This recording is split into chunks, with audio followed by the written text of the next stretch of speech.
नमस्कार, आप देख रहे हैं हरियाणा न्यूज 24, जहां हर खबर मिले सच के साथ। नमस्कार, स्वागत है आपका हरियाणा न्यूज 24 पे। मैं हूं मुन्ना लांबा, मेरे सहयोगी परेश लांबा के साथ।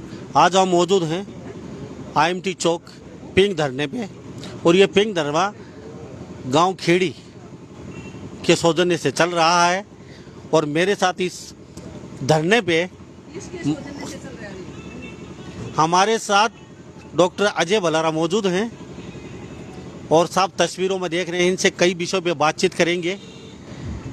ये अंदर की बातें काफ़ी निकाल के लेके आते हैं सरकारी की कई बार, तो हम इनसे जानते हैं कल जो रोहतक में हुआ उसको लेके, और अब कितना सहयोग है, सरकार बैकफुट पे है या इनका कुछ समर्थन मिल रहा है। हमारे साथ धरने पे मौजूद हैं, पिंक धरने पे मौजूद हैं, और IMT चौक पे है, और हमारे साथ महिला जी पिंक महिला किसान धरना हमारे साथ महिला प्रधान, थोड़ा घुमा के दिखा दिया जाए कैमरे को जी। प्रधान जी, आप यहाँ पे आ जाइए, थोड़ा सा मेरे साथ बातचीत में थोड़ा सा डिस्टर्ब होते हैं, आप बोलते हैं, फिर यहाँ आ जाइए, आपसे भी बातचीत करेंगे जी। हमारे साथ महिला प्रधान भी मौजूद है यहाँ पे जी। प्रधान जी, हम आपसे बातचीत करें, अभी यहाँ बैठ जाइए। तो हमारे साथ महिला पिंक धरना, महिला किसान पिंक धरना मौजूद है, और गांव खेड़ी चला रहा है यहाँ पे। और मेरे साथ डॉक्टर अजय बलारा मौजूद हैं। डॉक्टर साहब, हरियाणा न्यूज 24 आपका बहुत बहुत स्वागत है। नमस्कार और बहुत बहुत धन्यवाद, दर्शकों को भी बहुत बहुत नमस्कार। डॉक्टर साहब, किस तरीके से देखते हो आप, किसान बैकफुट पे नहीं है, ये कह रहे हैं हम करेंगे या मरेंगे, या फिर तीनों कानून वापिस हो, और सरकार भी कहीं पीछे हटने के लिए तैयार नहीं है। और कल रोहतक में जो देखा आपने, किसान और पुलिस आमने सामने थी, काफ़ी गर्मा गर्मी चली हुई थी, तो उसको लेके क्या सोचते हैं आप? पिछले काफ़ी दिन से यूनिवर्सिटी बंद थी, पिछले काफ़ी दिन से आप कह रहे थे कुछ दिन पहले कि प्रधानी के चुनाव तक नहीं हुए, तो इन सब चीज़ों को किस तरीके से देखते हो? देखिए, एक तो बात होती है कि छोटे समय के लिए, जैसे कल का एक इवेंट था MDU का, और एक बड़ा इवेंट चल रहा है जो किसान आंदोलन है। दोनों ही इवेंट के अंदर में एक समरूपता देखता हूं कि संवाद कहीं न कहीं गायब है। जो सरकार और आंदोलनकारियों, यानी आंदोलनकारी कौन है? जनता है। अब इसको विपक्ष कह लीजिए या विपक्षी पार्टियों का जुंटा कह लीजिए, लेकिन असल में कौन लोग आंदोलन में बैठे हैं और कौन लोग जो है विरोध कर रहे थे कल, ये जनता है। तो जनता और सरकार, सत्ता पक्ष के बीच में जब संवाद खत्म हो जाता है, तो उसको हम डेडलॉक की स्थिति कहते हैं, कि ना मामला पीछे हट रहा है, ना मामला आगे बढ़ रहा है। तो ऐसी स्थिति में दोनों तरफ देख रहा हूँ। अब हम पहले बात करते हैं महर्षि दयानंद यूनिवर्सिटी के अंदर जो कल मामला हुआ है। महर्षि दयानंद यूनिवर्सिटी जो है 1973 के अंदर बनी थी, और ये मेरा सौभाग्य कहिए कि मैं उस विभाग के अंदर पढ़ा हूँ जो 1973 में पहला विभाग बना था MDU के अंदर, बायोसाइंस डिपार्टमेंट। तो मैंने यहाँ से 95 के अंदर अपनी पोस्ट ग्रेजुएशन की। इस यूनिवर्सिटी के अंदर मैं 89 में आया था, और मुझे ठीक से याद है कि 91 के अंदर मैंने यहाँ से सचिव का चुनाव कॉलेज से लड़ा था। और उसके बाद से अब तक सरकारें आती जाती रही, अलग अलग पार्टियों की सरकारें बनी। बंसीलाल की सरकार आई, उसके बाद चौटाला की सरकार आई, उसके बाद कांग्रेस की 10 साल सरकार रही, और अब लगभग 10 साल के लिए BJP की सरकार है। इस पूरे के पूरे परिदृश्य में एक चीज़ हमेशा जो है दबाने की कोशिश की, हर पार्टी को मैं ये कह रहा हूँ, किसी एक पार्टी को नहीं कह रहा हूँ, कि छात्र संगठन के चुनाव ना हो, छात्रों के संगठन मजबूत ना हो। और करीब करीब 2 दशक से ये मामला इसी तरह लटकाया जा रहा है। लेकिन अचानक हम देखते हैं कि आंदोलन चल रहा है, किसान जो है एक खास पार्टी का जो सत्ता में है और उसकी सहयोगी पार्टी जजपा का विरोध कर रहे हैं। वो विरोध जो है रोहतक के अंदर भी हो रहा है। रोहतक के आसपास आप देखेंगे करीब 5 धरने लगे हुए हैं। इसके बीच में एक ऐसे व्यक्ति को यहाँ पे एक खास कार्यक्रम के अंदर बुलाया जाता है जो ना सरकार के चुने हुए नुमाइंदे हैं, ना MLA हैं, ना MP हैं, लेकिन उनको जानबूझ के रोहतक के अंदर डिस्टर्बेंस पैदा करने के लिए सरकार आमंत्रित करती है। मैं ये पूछना चाहता हूं कि वही विश्वविद्यालय जिसके अंदर धारा 144 महामारी के कारण लगी है, ये वही विश्वविद्यालय है जिसमें पिछले 1.5 साल से बच्चों के लिए कक्षाएं नहीं खुली हैं, बच्चों का प्रवेश वर्जित है, लाइब्रेरी के अंदर प्रवेश जो है वो रेस्ट्रिक्टेड किया गया है। ऐसी सारी परिस्थितियों के बीच में ऐसी क्या मजबूरी आ गई कि एक छात्र संगठन का वार्षिकोत्सव मनाने के लिए एक ऐसे नेता को यहाँ पे बुलाया जाए और उनके पुत्र को बुलाया जाए जो कि सत्ता के काफी करीब है। मैं बात कर रहा हूँ अजय चौटाला की, दिग्विजय चौटाला की। अगर ऐसी बात थी तो क्यों नहीं दुष्यंत चौटाला आ गई? शायद उनको ये पता था कि अगर उनका नाम भी यहाँ पे आता है तो बहुत बड़ा जनविरोध होगा।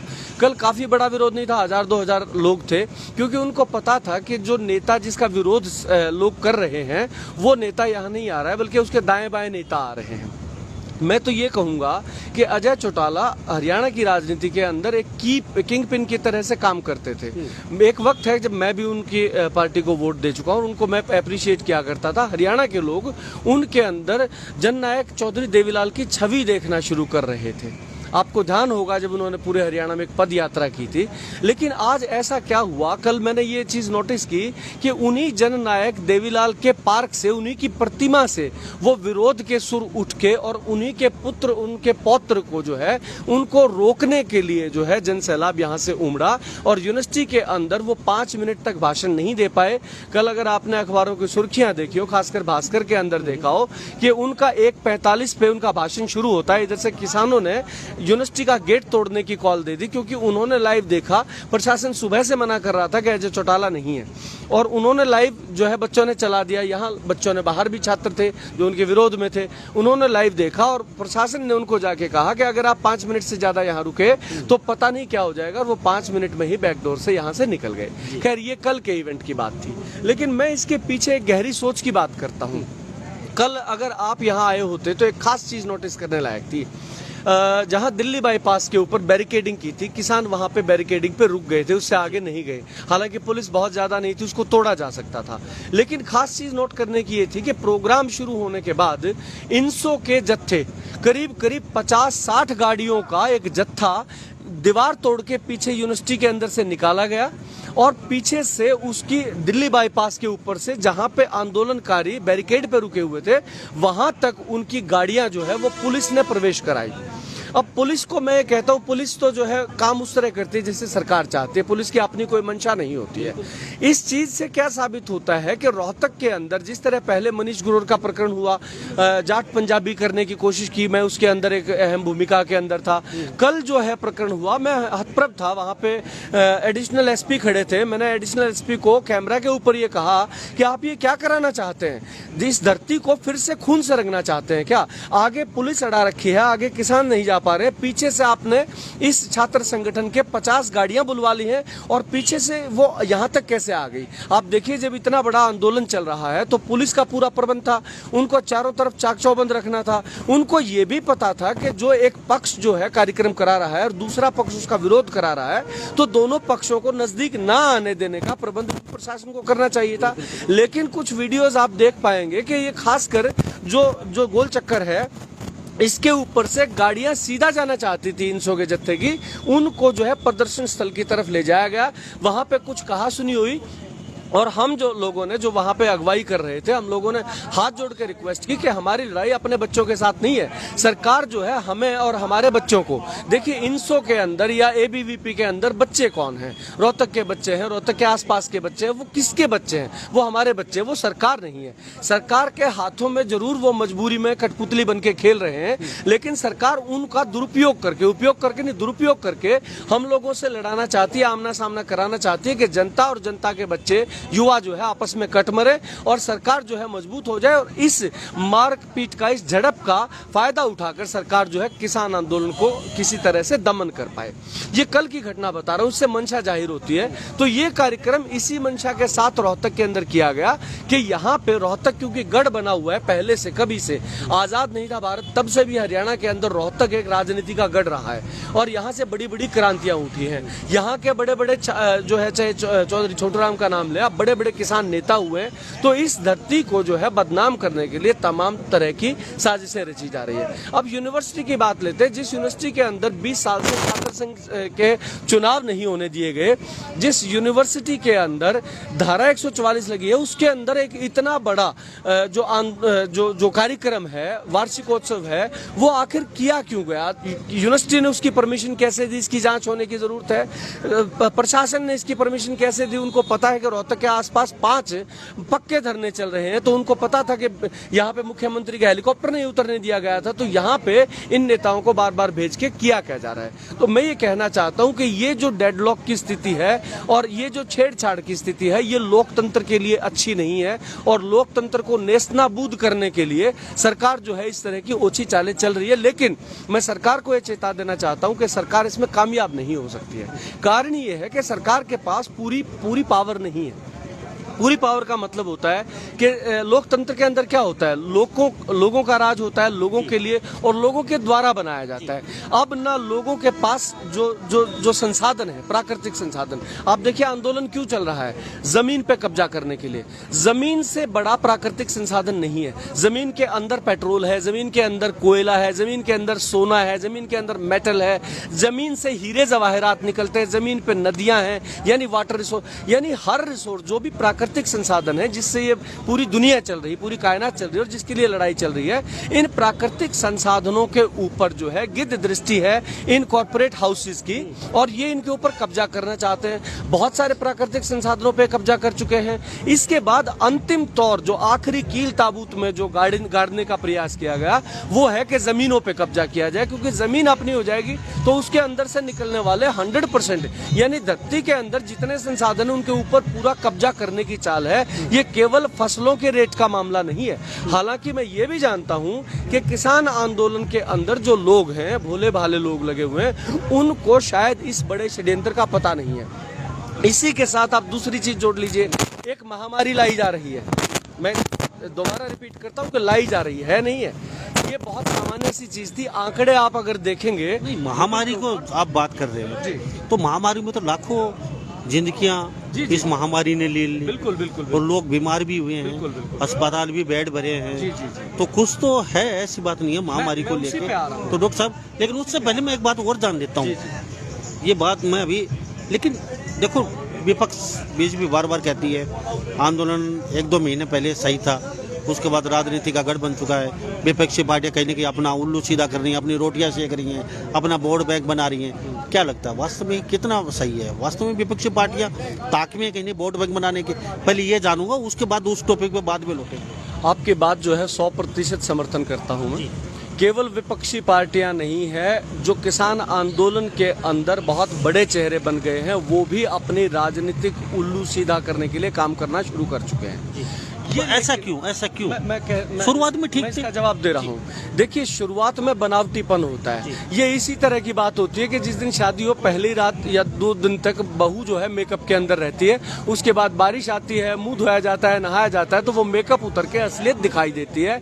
तो बहुत सारे लोग, मैं किसी का नाम नहीं ले रहा हूँ और किसी 1 या 2 लोग की बात नहीं कर रहा हूँ, चाहे वो जो है 100 लोग नेतृत्व कर रहे हैं, चाहे 50 लोग नेतृत्व कर रहे हैं, या 31 लोग कर रहे हैं, या 9 लोग कर रहे हैं, सभी के सभी लोग किसी न किसी तरह से राजनीति कर रहे हैं। मैं क्यों कह रहा हूं ये बात?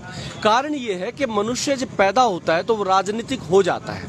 आपका जब एक पांव जो है इस संसार के अंदर आता है तो आपके जमीनों से, आपके जो है संपत्ति से आपके अधिकार जुड़ जाते हैं। तो इसी तरह से राजनीतिक भी आदमी उसी दिन हो जाता है। लेकिन राजनीतिक करना या राजनीतिक होना अलग अलग बात है। राजनीतिक करने का जो तात्पर्य, एक मुहावरा है कि तुम तो राजनीति कर रहे हो। राजनीति करने का मतलब ये है कि आप किसी भी पक्ष के साथ ईमानदारी नहीं कर रहे। जी, मेरे साथ डॉक्टर अजय बलारा बने हुए हैं, रोहतक से शिक्षक हैं, किसान भी हैं, और यहाँ अब भी किसान देख लिए हलवा खा रहे हैं, गर्मा गर्म, और चाय पी रहे हैं। डॉक्टर साहब, हलवा तो चल ही रहा है, हलवे के साथ साथ कुछ कड़वी बात ही पूछ लें। आप जो आरोप लगा रहे हैं, बड़ा गंभीर आरोप है ये, जो आप बता रहे हैं कि किसान जो हैं 8 या 31 कहीं कि राजनीति से प्रेरित हैं वो लोग। तो ये बात क्या कितना मतलब किस आधार पे, क्या मतलब समझे? देखिए, मैं इसको एक अलग परिप्रेक्ष्य में देखता हूं। मैंने अभी तक ये कहा है कि राजनीति सब कर रहे हैं, अभी तक ये नहीं कहा है कि वो कैसी राजनीति और क्यों कर रहे हैं, करनी चाहिए कि नहीं करनी चाहिए, इस बात पे मैं नहीं आया हूं। मैंने आपका समर्थन इस बात पे किया है कि राजनीति हो रही है, दोनों तरफ से हो रही है। जहां पे सरकार है वो तो राजनेता ही बैठे हैं, उनको तो राजनीति करनी है। जहां तक विपक्षी पार्टियों की बात है, विपक्षी पार्टियां भी राजनीति के लिए बनी है, राजनीतिक दल है तो राजनीति करेंगे।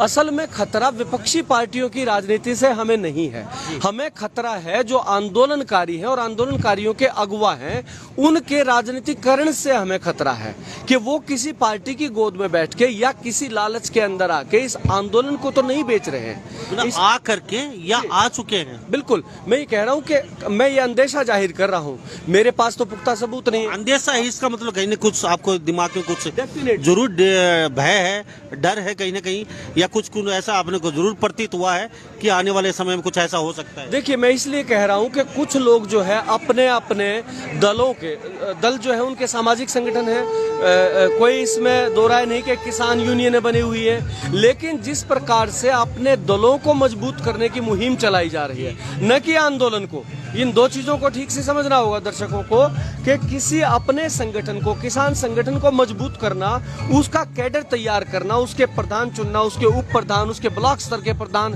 गांव स्तर के, यहाँ तक कि ठोड़ा स्तर पे जो है प्रधान और जो कमेटियां हैं उनको मजबूत किया जा रहा है। लेकिन किसान आंदोलन का कैडर खड़ा नहीं हो रहा है। आप इस बात को समझते हैं क्या? कैडर खड़ा होना चाहिए था आंदोलन का, कि आंदोलनकारियों के एक लेयर बन जाए जो थोड़े स्तर तक जाए, कॉलोनी स्तर तक जाए। वो नहीं किया जा रहा है। एक खास संगठन अपना तैयार कर रहा है, दूसरा खास संगठन अपने झंडों के साथ तैयार कर रहा है। आंदोलन के अंदर जब झंडों की भरमार हो जाती है तो पहली चीज तो यह है कि झंडों का महत्व खत्म हो जाता है। दूसरी चीज ये है कि आंदोलन बिखराव की तरफ चलता है।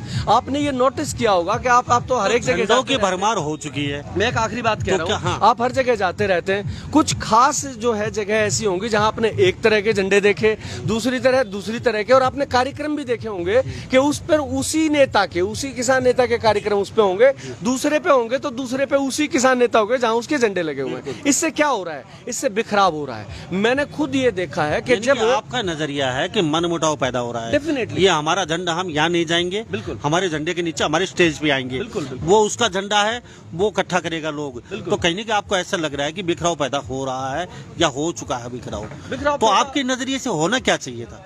क्या झंडा एक होना चाहिए था, या फिर एक ही मंच होना चाहिए था, या झंडे अलग अलग हटाने चाहिए सारे, या फिर एक ही जय किसान का होना चाहिए? डेफिनेटली आपने ठीक कहा है, एक झंडा होना चाहिए था, एक मंच होना चाहिए था, और एक ही तरह के सुर होने चाहिए थे। सुर भी बदले हुए हैं। करे कौन? सभी को मिलकर करना पड़ेगा। हालांकि मैं ये कहता हूं कि अगवा जो है, मैं उनसे रिक्वेस्ट करता हूं आपके चैनल के माध्यम से कि वो पुनः विचार करें कि वो लोग क्या कर रहे हैं और इससे क्या असर पड़ रहा है। लेकिन अगर वो नहीं करते हैं तो असल ताकत कहाँ है? असल ताकत उन लोगों पे है। हम लोग जो मंचों पे बैठ के और चैनल्स पे अपने विचार रख रहे हैं, असल ताकत वहाँ नहीं है। वो असल ताकत वहाँ है जिन लोगों को मंचों का और चैनल का कोई लोभ नहीं है। The power lies there. तो उन लोगों को अंत में फैसला अपने हाथ में लेना पड़ेगा। और मैं इसकी गारंटी लेता हूं कि जब ये नेता जो है राजनीतिक होकर इधर उधर भागेंगे तो इनकी जो धोती है ना, वो भोले किसान ने अपने हाथ में दबा रखी है। तो ये जब भागेंगे तो ये नंगे भी हो जाएंगे, धोतियां खुल जाएंगी, सबके असली चेहरे भी सामने आएंगे। और जो वो दिन अगर वो आए, मैं नहीं कहता कि भगवान ना करे ऐसा दिन आए, लेकिन अगर वो आया तो तब जो आंदोलन का रूप होगा वो सरकार के लिए भी भयावह होगा और जो सो कॉल्ड नेता हैं उनके लिए भी भयावह होने वाला है। डॉक्टर साहब, आप मानते हैं राजनीतिकरण विपक्षी पार्टियां कहीं ना कहीं फायदा उठा रही हैं किसानों? बिल्कुल फायदा उठा रही हैं, लेकिन मैं विपक्षी पार्टियों के बारे में भी एक बात कह दूं। लेकिन बंद कैसे किया जाए? नहीं, बंद करने की नहीं, मैं तो एक और बात मैं इसमें चुटकी ले रहा हूं कि कांग्रेस, खासकर हरियाणा के अंदर अगर आप बात करें, और पूरे राष्ट्रीय स्तर के ऊपर भी मुख्य विपक्षी पार्टी थी, लेकिन कांग्रेस के नेता मुंह में दही जमा के बैठे हैं। वो अपनी बंदूक किसान के कंधे पे रख के चलाना चाहते हैं। लेकिन मैं उनको एक हरियाणवी भाषा में कहते हैं, मुझे पता नहीं आपको इसको बीप साउंड देनी पड़ेगी कि नहीं, सपने में क्या बनोना, ये वैसे बुरा शब्द नहीं है, कि उनको लगता है कि आगे हमारा दूध का जुगाड़ हो लिया है। लेकिन मैं उनको बता दूं कि तड़के उठोगे जब दो जात पाओगे, कुछ नहीं है। तो ये विपक्षी जो पार्टियां हैं ये इस आंदोलन का फायदा नहीं उठा पाएंगी। यानी उनको अब लग रहा है कि इतने सारे लोग हैं, वो उनको मंच पे सुनते हैं, ये उनके वोटों में कन्वर्ट हो गए, इसकी कोई गारंटी नहीं है। मैं इसलिए इन किसान नेताओं को कहना चाहता हूं, बहुत सारे लोग जो किसान नेता हैं वो कांग्रेस की तरफ झुकाव रखते हैं, बहुत सारे किसान नेता हैं वो किसी अन्य पार्टी की तरफ झुकाव रखते हैं। उन लोगों को चेत जाना चाहिए, उनको ये पता होना चाहिए कि ये जो वक्त है ये वोटों के संकलन का और आकलन का वक्त नहीं है, ये जो है जनता की ताकत के आकलन का है। और फिर जनता की ताकत और जो सत्ता की ताकत है, इनके बीच में किस तरह से हम बाजी को जीत ले जाएं, इस चीज पे चिंतन मनन करने की आवश्यकता मुझे लगती है। जी डॉक्टर साहब, 15 अगस्त आ चुका है, घोषणा कर रखी है अपने 15 अगस्त को लेकर, बिल्कुल। तो संसद कूच का भी आपने एक ऐलान कर रखा है जी किसानों ने, जो एक किसान बैठे हैं सारे, जी जी तो किस नज़र से देखते हो? कितना, चलो आम किसान का सहयोग पूरा है, राजनीतिक पार्टियां अपना फायदा देख रही हैं और किसान कहीं ना कहीं, आपको डर भय आपके मन में है, आपको डर भय है तो बाकी कई किसानों के भी ये दिमाग में जरूर होगा कि वो कहीं ना कहीं राजनीतिकरण उनका हो चुका है या वो कर रहे हैं राजनीति, तो फिर किस नज़र से देखते हैं किसान आंदोलन? देखिए, इसका एक ही तरीका है, जिस तरह अभी मैं रोकना चाहूँगा जी किसान आंदोलन को, मैं सिर्फ ये जानना चाहता हूँ आपसे कि ये नेता नहीं रहे किसान आंदोलन के सही शुद्ध, ठीक है, और सब पार्टियां कहीं ना कहीं अपना उल्लू सीधा कर रही हैं, ठीक है तो क्या किसान आंदोलन खत्म हो जाएगा? क्या लगता है? जी। किसान आंदोलन तो देखिए, आंदोलन खत्म ही होते हैं हमेशा। आप इसको अभी जल्दबाजी ना समझिए। बिगर सिरे चढ़ना, जल्दबाजी मत समझिए, आपके शब्द मैं अपने मुंह में नहीं ले रहा हूँ। मैं कह रहा हूँ आंदोलन कोई भी इस दुनिया में आज तक हुआ है वो खत्म ही हुआ है, क्योंकि हमेशा आंदोलनरत नहीं रहती जनता। लेकिन आंदोलन जीत के साथ खत्म हो या हार के साथ, ये मायने रखता है। जीत के साथ खत्म हो गया। हाँ, ये आंदोलन जो है अब जन आंदोलन का रूप लेने लगा है। आप मेरा इंटरव्यू कर रहे हैं तो मैं डायरेक्टली तो किसान नहीं हूँ, हालांकि मैं भूमि रखता हूँ और अपनी भूमि की उपज को खाता भी हूँ, लेकिन मैं हल नहीं जोतता हूँ। चलो, आपके पिताजी जोतते होंगे। हाँ, पिताजी जोतते हैं। मैं ये कह रहा हूँ कि मैं एक शिक्षाविद होने के बावजूद यहाँ पे क्यों हूँ? कोई फौजी है तो वो इसके अंदर अपनी शिरकत क्यों कर रहा है? आप जैसे लोग हैं वो भी एक नजरिए से इसके अंदर शिरकत ही कर रहे हैं। मैं ये कह रहा हूँ कि आंदोलन जितना लंबा चलता है, लोगों को, सरकार को ये लगता है कि आंदोलन कमजोर होते हैं, लेकिन आंदोलन मजबूत तभी होते हैं जब लंबे चलते हैं, क्योंकि लंबे समय तक आंदोलन को खड़े रखने के लिए व्यवस्थाएं खड़ी करनी पड़ती हैं, इंस्टीट्यूशंस खड़े करने पड़ते हैं। आज आप देखिए, कहीं एक भी धरना लगा है, वहां पे बिजली का, पानी का, सोने का, खाने का सब प्रबंध इन प्लेस है, और रोज नहीं सोचना पड़ता कि आज क्या करेंगे। तो ये चीजें पुख्ता तौर पे जब जम जाती हैं तो आंदोलन हमेशा जीत के साथ खत्म होते हैं। एक चीज तो मैं ये कहना चाहता हूँ। अब दूसरा इसका पक्ष, आप कहते हैं कि नेता बिक जाएंगे या बिक गए हैं। नेता बिकते रहे हैं और बिकते रहेंगे, क्योंकि नेता शब्द के साथ जब आप नेता शब्द इस्तेमाल करते हैं तो वो राजनीति के अंदर ही आता है, राजनेता। ठीक है, तो वो नेता चाहे आंदोलन का है, चाहे किसी छोटे संगठन का नेता होगा, नेता बनते ही जो है वो एक अलग तरह का ख्वाब देखने लगता है। मेरे 4 आदमी बैठ के भाषण सुन ले तो शायद मुझे लगेगा कि मैं मुख्यमंत्री बन जाऊंगा। तो इस तरह से बहुत सारे लोग आएंगे और चले जाएंगे, लेकिन आंदोलन जो है, क्योंकि धीरे धीरे जो है वो जन आंदोलन बन रहा है, तो आंदोलन जीत की तरफ जाएगा। जहां तक 15 अगस्त की बात है या 26 जनवरी की बात पूछ लेता हूँ जी, नेता किसान रहे या ना रहे, आंदोलन है, रहेगा और जीत के साथ घर वापस जाएंगे। क्या लगता है, जो 31/8/40 जो नेता हैं वो अगुवाई करें या ना करें? यानी कि किसी के भरोसे नहीं आंदोलन, आप मानते हैं? बिल्कुल कोई फर्क नहीं पड़ता है। वो आदमी आज जाके घर सो जाए, उनसे कोई फर्क नहीं पड़ेगा आंदोलन पे। जब लीड करने की बात आएगी तो इन्हीं लोगों में से हजारों लोग फिर से चेहरा बनेंगे। तो इससे कोई फर्क नहीं पड़ता है कि कौन लोग अपने आप को बड़ा नेता मान के बैठे हैं, कौन लोग जो है किस राज्य को अपनी बपौती मान के बैठे हैं, कौन किस सरकार के साथ झुकाव रखते हैं, कौन किस संगठन का झंडा किस रंग का बना रहे हैं, कोई फर्क नहीं पड़ता। मैं इन लोगों को खुली चुनौती देता हूं, आप लोग अभी अपना बोरी बिस्तरा उठाएं और चले जाएं।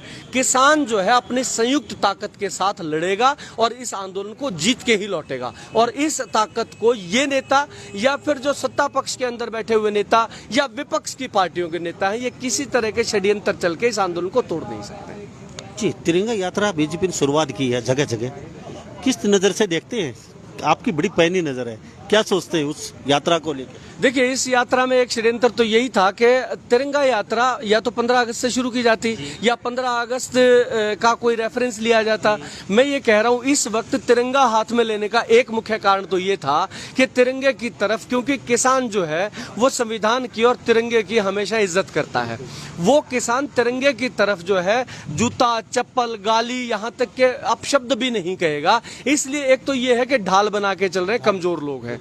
दूसरी चीज ये है कि तिरंगे के नाम पे जो आम जन, एक न्यूट्रल बॉडी होती है, न्यूट्रल मास जिसको कहते हैं, और वो संख्या में सबसे बड़ा होता है। एक तो होता है कि ए पार्टी की तरफ झुक गए थोड़े से लोग, एक बी की तरफ, लेकिन एक न्यूट्रल लोग होते हैं और उनके अंदर श्रद्धा बहुत होती है, उनको किसी भी तरफ झुकाया जा सकता है। तो बीजेपी जो है एक अंतिम प्रयास करना चाहती है, ये प्रयास के अंदर सफल नहीं होंगे। मैं बीजेपी के शीर्ष जो है नेतृत्व को, चाहे वो केंद्र में है और चाहे हरियाणा राज्य के अंदर, मैं एक सलाह देना चाहता हूं। हालांकि मेरी सलाह का कोई मायना नहीं है उनके लिए, लेकिन मैं एक सलाह देना चाहता हूं कि यदि भारत के अंदर लोकतांत्रिक तरीके से उनको राज कर, बीजेपी भले ही ताउम्र राज करे, मुझे इस चीज से दिक्कत नहीं है कि मोदी राज ना करे।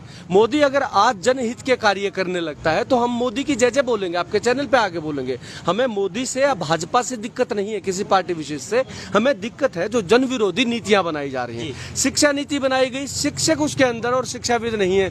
कृषि नीति बनती है, उसके अंदर कृषक नहीं बैठा है। इन चीजों को दुरुस्त करने की जरूरत है कि जिस लॉबी के फायदे की आप बात करते हैं कि उसके लिए हम कोई कानून या कोई नीति बनाना चाहते हैं, उस लॉबी को प्रतिनिधित्व दिया जाए और इस देश के ऊपर आप राज करिए, कांग्रेस राज करे, आम जन को क्या फर्क पड़ता है। मैं एक चीज और आपसे पूछता हूं, इससे पहले, इन 7 सालों से पहले, 70 साल से जो पार्टियां राज कर रही थी, तब किसान सोने की थाली में खा रहा था क्या? ये 3 आंदोलन जो जिनका हम विरोध कर रहे हैं, जो कानून है, इनका तो अभी तक लागू भी नहीं हुए।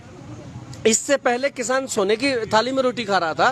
कहने का मतलब ये है कि परिस्थिति ज्यादा नहीं बदल रही है, ये आने से भी वैसा नहीं बदलने वाला है। लेकिन एक वक्त आता है जब जो आम जन है वो जाग उठता है, अधिकारों के प्रति सचेत हो जाता है। तो ये तो एक चिंगारी भरती कि किसान आंदोलन के नाम पे ये आंदोलन उठा है। असल में जो लड़ाई है वो लड़ाई है अपने संवैधानिक अधिकारों के प्रति। बोलना चाहता हूं, मुझे बोलने नहीं देते हैं। आप दिल्ली, आपके देश की राजधानी है, आप बिना हथियारों के स्वतंत्र विचरण करना चाहते हैं, आपके सामने बैरिकेडिंग लगी है। आप अपनी गाड़ी पे किसान नेता का झंडा लगा के चलना चाहते हैं, आपका 10,000 का चालान, ये मैं अपनी बात बता रहा हूं, 10,000 का चालान दिल्ली के अंदर घुसते ही काटा जाता है। ये सारी चीजें इस तरह, आपका फेसबुक के ऊपर देख लीजिए, आपके ही इस लाइव में अगर मैं 2-4 बार किसी बीमारी का नाम ले दूंगा, इसके ऊपर कट लग जाएगा। मैं ये कहना चाहता हूं कि लोकतंत्र के अंदर यदि लोगों की आवाज को दबा दिया जाएगा तो वो लोकतंत्र नहीं रहेगा। ये जो मौलिक अधिकार छीने जा रहे हैं, ये लड़ाई, ये आंदोलन इन मौलिक अधिकारों को वापस लेने की, संविधान को बचाने की, लोकतंत्र को बचाने की और आगे की पीढ़ियों को बचाने की लड़ाई है, ना कि केवल फसलों के रेट की लड़ाई। मैं ये कह रहा हूँ कि बलारा साहब, काफी लंबी बातचीत हो चुकी, तो हम लास्ट में चलते चलते दर्शकों को क्या कहेंगे आप? मैं दर्शकों को ये कहना चाहता हूं कि ऐसे आंदोलन सदियों में खड़े होते हैं और ये आंदोलन जो है बहुत बहुत अलग तरह का आंदोलन है। इस वक्त देखिए, पहले के समय में क्या होता था, सत्ता पक्ष के बाद बड़ी बड़ी सेनाएं नहीं होती थी, बहुत आधुनिक हथियार नहीं होते थे। आज सब कुछ होने के बावजूद जनता जो है निहत्थी इस सरकार के सामने खड़ी है। इसके पीछे कॉरपोरेट की बड़ी पावर है जो कि कितने भी हथियार लाके दे सकती है, अपनी प्राइवेट आर्मी खड़ी कर सकती है। उसके बावजूद लोग, महिलाएं, बच्चे जो है इस सरकार के विरुद्ध इतने महीनों से खड़े हुए हैं। तो आम जन को मैं कहता हूं कि नौकरियों की चिंता है, छोटे मोटे लाभ, ईएमआई नहीं भरे जाएगी, ये सारी चीजें छोड़ के इस आंदोलन को मजबूत करें, नेताओं को पहचाने, असल में कौन जो है इस आंदोलन के हित में काम कर रहा है, कौन नहीं कर रहा है, और जो नहीं कर रहा हो उसका खुला विरोध करने की, उसके नाम लेके उसकी आवाज उठाने की हिम्मत पैदा करें। वो चाहे किसान है, चाहे आमजन है, कि ये लोग ये चीजें गलत कर रहे हैं। तो ये आंदोलन जो है अपनी परिणति तक, अपने लक्ष्य तक, अपनी जीत तक जरूर पहुंचे। जी बलारा साहब, अपना कीमती समय दिया, इसके लिए बहुत बहुत धन्यवाद आपका भी बहुत बहुत धन्यवाद। तो हम यहाँ, ये पीछे देख लीजिए, पिंक महिला किसान धरना ये IMT चौक पे चल रहा है और खेड़ी गांव ये पूरा धरना चला रहा है और यहाँ पे किसान अब भी बैठे हुए हैं। थोड़ा सा पूरा नहीं, गांव के अंदर सभी आ जाते हैं, खेड़ी गांव पूरा, खेड़ी गांव नहीं, कई गांव है इसमें। हाँ, तो ये खेड़ी गांव मत बोलो ना, कई गांव बोलो ना। खेड़ी मतलब गांव सभी मिलके चला रहे हैं। और यहाँ पे थोड़ा सा प्रिंस लांबा, खेड़ी का बोल दो। थोड़ा सा मिलके, थोड़ा सा लाइट को उधर करके दिखाया जाए। ये अभी ये देख लीजिए, किसान यहाँ मौजूद हैं, हुक्का पी रहे हैं, हलवा खा रहे हैं। और किसान मौजूद हैं, आप देख लीजिए तस्वीरों में संचालिका जी। तो हमारे साथ यह महिला भी बैठे हैं, हमारे साथ बातचीत करना नहीं चाहिए। प्रधान बैठी है, प्रधान तो यहाँ पे आ जाइए प्रधान जी, थोड़ा सा आपसे जान लेते हैं हम। प्रधान और संचालिका जी बैठी है। जी जी जी बस इतना ही बहुत है मेरे जी। अब थोड़ा माइक पे बता दीजिए। बता दिया क्या कि पिंक महिला किसान धरना प्रधान भी और संचालिका भी। संचालिका भी मेरे साथ मौजूद हैं, समय काफी है, इस समय भी ये बैठी हैं। और ये देख लीजिए तस्वीरों में साफ किस कदर जुनून है किसानों को। और बलारा ने भी बोल दिया है कि किसान जीत के साथ ही वापस घर जाएंगे। तो इस बारे में आप क्या सोचते हैं, कमेंट में मेरा राय जरूर दे दीजिए। मैं मुन्ना लंबा मेरे सहयोगी प्रिंस लंबा के साथ हरियाणा न्यूज 24। नमस्कार, जय हिंद। आप देख रहे हैं हरियाणा न्यूज 24, जहां हर खबर मिले सच के साथ।